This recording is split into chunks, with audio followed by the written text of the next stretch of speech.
കോഴിക്കോട് നഗരമധ്യത്തിലെ പാളയത്തെ ഒറ്റമുറി വീട്ടിൽ ഉറങ്ങാൻ കിടന്ന യുവാവിനെ കൊലപ്പെടുത്തിയ നിലയിൽ കണ്ടെത്തിയ സംഭവത്തിൽ പോലീസ് അന്വേഷണം ഊർജിതമാക്കിയിട്ടുണ്ട്. ഞായറാഴ്ച പുലർച്ചെയാണ് പുതിയ കോവിലകം പറമ്പിൽ ബിജുവിനെ മുറിവേറ്റ് രക്തം വാർന്ന് മരിച്ച നിലയിൽ കണ്ടെത്തിയത്. ശനിയാഴ്ച അർദ്ധരാത്രിക്ക് ശേഷമാണ് കൊലപാതകം നടന്നതെന്നാണ് പോലീസിന്റെ നിഗമനം. സംഭവം നടന്ന വീടിന് സമീപത്തായി CCTV-കൾ ഇല്ലെങ്കിലും ഇവിടേക്ക് വരുന്ന പൊതുവഴിയിലുള്ള രണ്ടിടങ്ങളിൽ ക്യാമറകളുണ്ട്.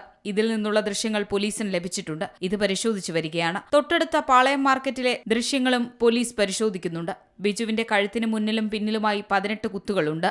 മൃതദേഹത്തിൽ ചെറുതും വലുതുമായ ആകെ 45 മുറിവുകൾ ഉണ്ടെന്ന് കണ്ടെത്തിയിട്ടുണ്ട്. ഒരേ ആയുധം കൊണ്ടാണ് മുഴുവൻ മുറിവുകളും ഉണ്ടായിട്ടുള്ളത്. സ്റ്റെയിൻലെസ് സ്റ്റീൽ പോലുള്ള മൂർച്ചയുള്ള ആയുധമാണ് ഉപയോഗിച്ചിട്ടുള്ളതെന്നാണ് അന്വേഷണ ഉദ്യോഗസ്ഥരുടെ നിഗമനം. അതേസമയം കൊലപാതകത്തിനു പിന്നിൽ ലഹരി മാഫിയയാണെന്ന ഗുരുതര ആരോപണമാണ് ബന്ധുക്കളും പരിസരവാസികളും ഉയർത്തുന്നത്. പ്രദേശത്തെ ലഹരി വിൽപ്പനയെയും ഉപയോഗത്തെയും കുറിച്ച് ബിജു പോലീസിന് വിവരം കൈമാറിയിരുന്നുവെന്നാണ് പറയുന്നത്. ഇതിന്റെ പ്രതികാരമാകാം കൊലപാതകമെന്നും കുടുംബം ആരോപിക്കുന്നു. ഇതുൾപ്പെടെയുള്ള കാര്യങ്ങൾ വിശദമായി അന്വേഷിക്കുമെന്നും പോലീസ് അറിയിച്ചു. C Malayalam news, Kozhikode.